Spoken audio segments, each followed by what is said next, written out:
Assalamualaikum warahmatullahi wabarakatuh. Di sini kami dari kelompok 3 akan membahas tentang material tanah liat. Untuk yang pertama, tanah liat merupakan garam mineral anorganik murah dengan lapisan struktur. Tanah liat sangat menarik sebagai bahan fungsional di bidang ilmiah karena sifatnya yang menarik seperti luas permukaan yang cukup besar, struktur teratur, interkalasi kemampuan, dan kapasitas pertukaran yang tinggi. Partikel tanah liat terdiri dari lembar dan interlayers bergantian. Untuk tanah liat smektik, semakin besar muatan negatif terletak di tengah lapisan oktahedral aluminium. Oleh karena itu, Coulombic gaya antara lembaran dan kation interlayer adalah cukup rendah untuk memungkinkan pengganti interlayer kation dengan spesies bermuatan positif lainnya. Mineral tanah liat memiliki luas permukaan spesifik yang tinggi, ukuran partikelnya yang kecil.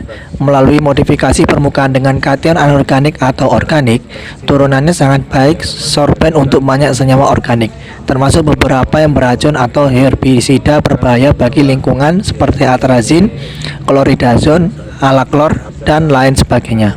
Mineral tanah liat juga menunjukkan kimia permukaan luas yang terjadi di tepi lapisannya, termasuk modifikasi permukaan melalui reaksi pertukaran ion dan modifikasi kimiawi dengan organosilanes dan organosiloksanes.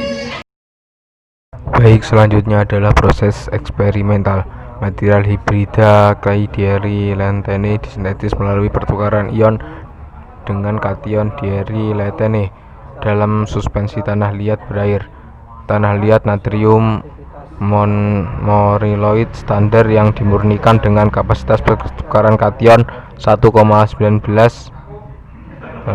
mikui per gram yang diperoleh dari Clay Sensi Laboratory of Japan digunakan tanpa pemurnian lebih lanjut. Ukuran partikum lebih dari 2 mikrometer.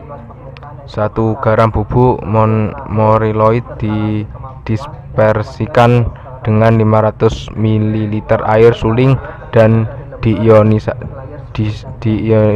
diionisasi dengan sonikasi. Jumlah yang setara 478 mg garam iodida dari 1 ditambahkan dalam bentuk bubuk ke suspensi monomerloid dengan pengadukan magnet pada suhu kamar. Campuran tersuspensi yang dihasilkan disimpan dipanaskan 1 malam pada suhu 60 derajat Celcius untuk menyesuaikan interkalasi 1 di dalam interlayer monomerloid. Meskipun larutan filtrat yang dihasilkan tidak termasuk jumlah yang signifikan 1.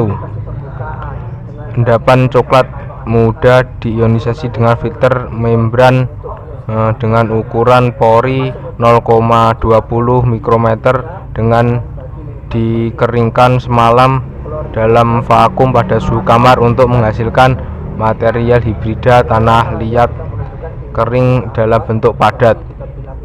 Ini kemudian digiling dalam mortar batu akik yang digunakan sebagai persiapan untuk percobaan. Selanjutnya, persiapan film hibrid clay 1 dalam matriks gelatin. 1 gram gelatin kadar murni yang dibeli dari Wako Chemical Industries dilarutkan dalam 9 ml air suling dan diionisasi pada suhu 50 derajat Celcius. Larutan induk tanah liat 1 dalam N-dimetilformamida atau disingkat dengan DMV digunakan dengan dispensi 100 mg bubuk hibrida dalam 4 ml DMV dengan sonikasi. Percobaan kontrol menunjukkan bahwa dieri lantene tidak dilepaskan dari bubuk hibrida pada saat dispensi ke dalam DMV. 1 ml larutan induk ini ditambahkan ke 9 ml larutan gelatin berair. kira-kira 0,11 gram per mililiter pada suhu 50 derajat Celcius dengan pengadukan magnet selama beberapa jam tambahan. 1 ml suspensi campuran tersebut kemudian dituang pada plat kaca menggunakan pipet dan dikeringkan pada suhu 50 derajat Celcius selama 3 hari sehingga memberikan film transparan dengan ketebalan sekitar 150 mikrometer. Film yang diperoleh selanjutnya disebut sebagai film gelatin hibrid. Baik, kemudian penokohan analisis difraksi sinar X dari sampel film fotokromik dilakukan dengan difraktometer RNNT 2000 menggunakan sumber radiasi CUKR yang beroperasi pada 40 kW dan 400 meter ampere sebagai tegangan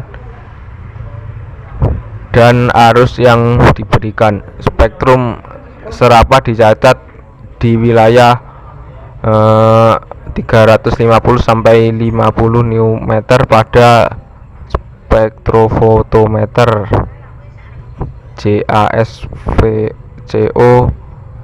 V550. Spektrum diabsorpsi terpolarisasi terlihat UV juga direkam pada spektrofotometer ini dengan pemanasan unit polarizer JASCO. Terdapat dua hasil. Yang pertama, fotokromis dari hibrida gelatin film yang ditunjukkan pada gambar 1, 2, dan 3. Yang kedua, difraksi sinar X dari film gelatin hibrida yang ditunjukkan gambar 4 dan 5. Pada gambar yang pertama, menunjukkan transparasi yang tinggi pada panjang gelombang daerah cahaya tampak, terutama pada 600-900 nanometer dalam film gelatin hibrida tanah liat yang memiliki ketebalan 150 μm. Transparasi tinggi dianggap tidak hanya dikaitkan dengan indeks bias yang serupa dari gelatin dan lapisan tanah liat, tetapi juga fakta bahwa jaringan gelatin memiliki terminal Schwitter ionik yang berinteraksi secara elektrostatis dengan permukaan tanah liat anionik dalam suspensi berair. Pada gambar yang kedua, iradiasi sinar UV pada film hibrida tanah liat di bawah 300 nanometer menghasilkan perubahan dari tidak berwarna menjadi biru. Namun demikian, warna biru yang dihasilkan memudar dengan iradiasi cahaya tampak pada sekitar 600 nanometer. Film gelatin hibrida yang menunjukkan perubahan warna tersebut mempertahankan homogenitas dan kejernihan yang tinggi. Oleh karena itu, dapat dijelaskan dengan efisiensi proses pembalikan yang kira-kira 1/10 dari proses maju karena waktu lama bikonjugasi senyawa 1. Pada gambar yang ketiga, menunjukkan interkonversi spektral antara 1 dan 2 dipantau pada 600 nanometer. Dengan iradiasi alternatif dengan UV dan cahaya tampak dalam metanol yang dilambangkan kotak dan sebagai sampel bubuk hibrida lempung pada slide SiO2 yang dilambangkan dengan bulat, atau sampel film ini dari hibrida gelatin tanah liat pada slide SiO2 yang dilambangkan dengan segitiga. Diarileten 1 dilarutkan dalam metanol mempertahankan reversibilitas tinggi, bahkan dengan iradiasi alternatif berulang seperti yang dilaporkan oleh Iri dan rekan kerjanya. Estimasi nilai D001 dapat ditabulasikan seperti gambar di samping, bahwa pupuk hibrida dan film gelatin hibrida menunjukkan reversibilitas selama iradiasi berulang oleh UV dan cahaya tampak. Jumlah warna dua yang dihasilkan oleh iradiasi sinar UV sedikit berkurang dengan iradiasi alternatif berulang. Oleh karena itu, rendahnya reversibilitas fotokromik diasumsikan disebabkan oleh terperangkapnya bentuk fotoinaktif satu atau bentuk paralel pada situs anionik permukaan tanah liat atau kira-kira 0,9 nanometer. Karena ada kesempatan yang baik antara jarak situs anionik dan bahwa atom nitrogen kationik dari paralel fotoinaktif 1 yang kira-kira 1 nanometer. Untuk poin hasil yang kedua yaitu difraksi sinar X dari film gelatin hibrida. Tabel 1 menunjukkan bahwa senyawa fotokromik 1 interkalasi dalam tanah liat dan berkontribusi pada pembukaan ruang antar lapisan. Analisis ini menunjukkan bahwa senyawa 1 tetap terabsorpsi dalam lapisan tanah liat, bahkan ketika terdispersi dalam matriks gelatin, yaitu tidak ada fotokromik 1 yang ada di luar lapisan tanah liat atau di dalam matriks gelatin selama proses pembuatan film. Adapun hubungan antara sumbu molekul dan momen transisi optik pada 600 nanometer dalam molekul cincin tertutup 1. Gambar dapat disajikan di samping. Spektroskopi terpolarisasi UV visible dari film gelatin hibrida. Penjajaran fotokromik 1 dianggap miring dari 40 derajat hingga 69 derajat ke arah film matriks gelatin. Dilihat dari tinggi galeri dan panjang molekul, di sini spektroskopi absorpsi transisi elektronik dengan sinar tanpa UV terpolarisasi berguna dalam mengevaluasi sudut gamma sumbu molekul dari garis normal pada kaca silika. Hal ini didasarkan pada asumsi bahwa molekul tamu dengan beberapa kromofor diselaraskan secara teratur dalam film. Di sini sudut gamma dapat diekspresikan dengan persamaan berikut. R sama dengan AY per AX. R adalah rasio dikroich dari AY ke AX, masing-masing mewakili intensitas absorpsi untuk lampu insiden terpolarisasi horizontal dan vertikal. Theta dan R menunjukkan sudut sumbu molekul terhadap momen transisi optik dan cahaya datang terhadap bidang substrat. Dengan demikian, sudut kemiringan gamma dari 1 diperoleh dengan menggunakan persamaan 1 dengan asumsi bahwa theta 90 derajat pada 600 nanometer dan menilai dari momen transisi yang dilaporkan sebelumnya. Untuk gambar yang keempat, yaitu sudut datang atau R, ketergantungan rasio dikroich dari bahan hibrida tanah liat dalam film gelatin transparan ini. Simbol menunjukkan data eksperimen dengan garis padat yang ditentukan sesuai dengan persamaan 1. Gambar 4 juga menunjukkan korelasi eksperimental antara R dan R dalam film gelatin hibrida. Material hibrid tanah liat dapat disimpulkan sejajar dalam film gelatin hibrida pada pelat kaca, dengan asumsi bahwa partikel tanah liat memiliki bentuk seperti cakram. Hal tersebut dapat ditunjukkan oleh gambar 5, yaitu model berorientasi yang mungkin yang A, bahan hibrida tanah liat dalam film transparan optis, yang B, interkalasi satu molekul dalam sampel bubuk tanah liat, dan yang C, selingan satu molekul dalam tanah liat yang terdispersi dalam film transparan optik. Pada gambar 5B, D001 yang diperoleh ditentukan menjadi 1,80 nanometer dalam kasus bahan hibrida bubuk tanah liat.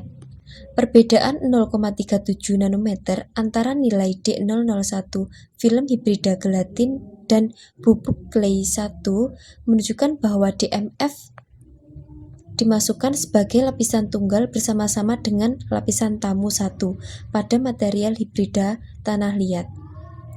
Pada titik itu, molekul DMF memiliki ukuran yang sama, atau 0,4 nanometer, di interlayer seperti yang dapat dilihat pada gambar 5C. Dari kesemuanya adalah pada artikel ini menjelaskan keberhasilan hibridisasi matris gelatin untuk sintesis film transparan dengan kapasitas fotokromisme karakteristik dengan dispensi bahan hibrid monomerilonit diaryletene sebagai matris dalam polimer gelatin. Setelah iridiasi dengan UV atau cahaya tampak, molekul diarylete yang tersela mengalami interkonversi fotokimia antara satu tak berwarna dan dua berwarna biru dengan reversibilitas tinggi. Selain itu, molekul tamu dapat dipertahankan dengan aman dan stabil di lapisan tanah liat tanpa tumpah ke dalam tumpukan gelatin. Analisis difraksi sinar X dari film terdispensi yang melibatkan hibrid monomerilonit 1 menunjukkan bahwa diaryletene Ques 1 diakomodasi secara anistropis dengan DMV dalam film pada plat kaca. Film-film ini menunjukkan potensi besar dalam menggunakan aplikasi mineral lempung untuk bahan optik tingkat lanjut. Sekian, terima kasih.